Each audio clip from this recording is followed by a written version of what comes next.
अध्याय 19 सोदोम और गोमोरा का विनाश। वे दो स्वर्गदूत संध्या के समय सोदोम पहुंचे। इस समय लोट सोदोम के फाटक पर बैठा था। उन्हें देखते ही लोट उनसे मिलने के लिए खड़ा हो गया और भूमि पर झुककर उन्हें प्रणाम करते हुए बोला, महानुभाव, आप अपने दास के घर पधारें, यहीं रात बिताएं और अपने पैर धोएं, फिर प्रातः काल उठकर प्रस्थान करें। उन्होंने कहा, नहीं, हम चौक में ही रात बिताएंगे। परंतु जब उसने बहुत आग्रह किया तब वे उसके साथ उसके घर गए। उसने उनके लिए भोजन तैयार किया, बेखमीरी रोटियां बनाई और उन्होंने खाना खाया। उनके शयन करने के पहले ही नगर के लोगों, सोदोम के सब पुरुषों, क्या छोटे क्या बड़े, सबने उसका घर घेर लिया। वे लोट को पुकार कर उससे पूछने लगे, आज रात को जो लोग तुम्हारे पास आए थे वे कहां हैं? उन्हें हमारे पास बाहर लाओ कि हम उनका भोग करें। लोट ने अपने पीछे दरवाजा बंद कर दिया। उसने बाहर निकलकर उन लोगों से कहा, भाइयों, मैं तुम लोगों से प्रार्थना करता हूं कि तुम ऐसा कुकर्म ना करो। मेरी दो कुंवारी बेटियां हैं, मैं उन्हें तुम्हारे पास ला देता हूं। तुम उनके साथ जैसा चाहो कर लो। इन आदमियों के साथ कोई कुकर्म मत करना, क्योंकि ये मेरे यहाँ आए हुए अतिथि हैं। इस पर उन्होंने उत्तर दिया, हट जाओ। और बोले, देखो, यह प्रवासी होकर यहाँ आ बसा है, फिर भी हमको उचित अनुचित की शिक्षा देने लगा। हम उससे भी ज्यादा बुरा व्यवहार तुम्हारे साथ करेंगे। वे लोट पर टूट पड़े और किवाड़ तोड़ने के लिए पहुंचे ही थे कि उन दो व्यक्तियों ने अपने हाथ बढ़ाकर लोट को घर के भीतर अपने पास खींच लिया और किवाड़ बंद कर दिया।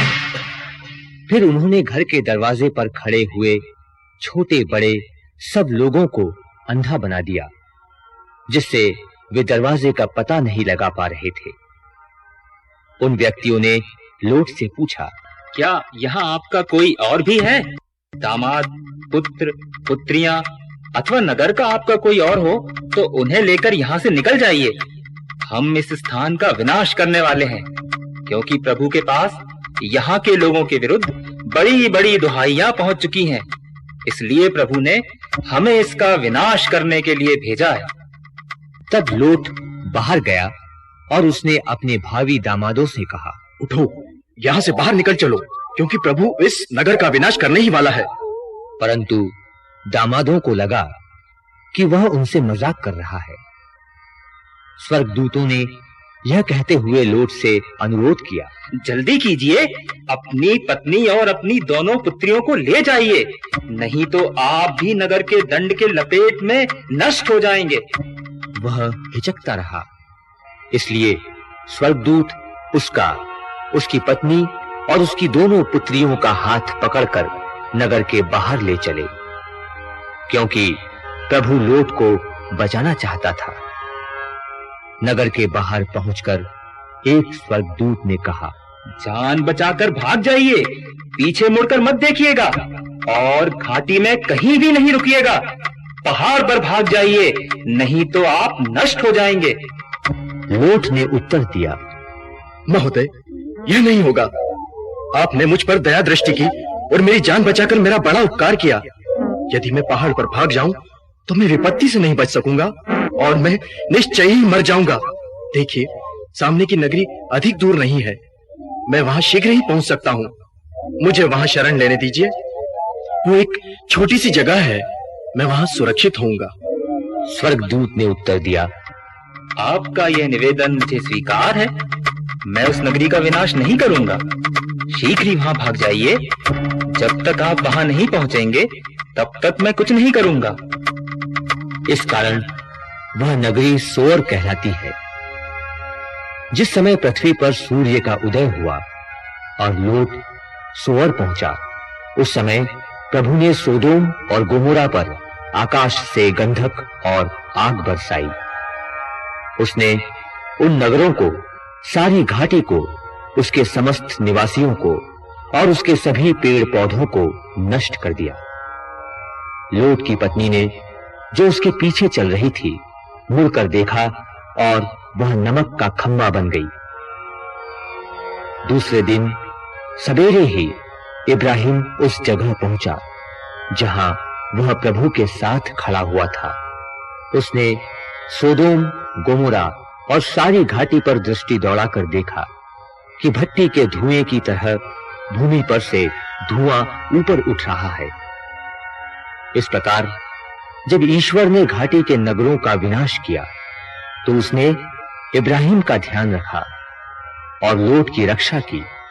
तब उसने उन नगरों का विनाश किया जहां वह रहता था। मोआबियों और अम्मोनियों का उद्गम। लोट सोअर में रहने से डरता था, इसलिए वह सोअर से आगे बढ़ा और अपनी 2 पुत्रियों के साथ पहाड़ियों पर बस गया। वहां वह अपनी दोनों पुत्रियों के साथ एक गुफा में रहने लगा। तब बड़ी बेटी ने छोटी से कहा, हमारे पिता अब बूढ़े हो गए हैं। इस प्रदेश में ऐसा कोई भी नहीं है जो संसार के लोगों की परंपरा के अनुसार हमारे साथ विवाह करे। आओ हम अपने पिता को शराब पिला दें और उसी के साथ लेट जाएं, जिससे हम अपने पिता के द्वारा ही अपना वंश बनाए रखें। तब उन्होंने उस रात को अपने पिता को शराब पिलाई और बड़ी पुत्री अपने पिता के पास जाकर उसके साथ लेट गई। उसे यह नहीं मालूम हो पाया कि वह कब उसके साथ लेटी और कब उठकर चली गई। दूसरे दिन बड़ी ने छोटी से कहा, देखो, पिछली रात मैं अपने पिता के साथ लेट गई। आज रात को भी हम उसे शराब पिला दें, तब तुम जाकर उसके साथ लेट जाओ, जिससे हम अपने पिता के द्वारा अपना वंश बनाए रखें। इसलिए उन्होंने उस रात को भी अपने पिता को शराब पिलाई। तब छोटी गई और उसके साथ लेट गई। उसे यह मालूम नहीं हो पाया कि वह कब उसके साथ लेटी और कब उठकर चली गई।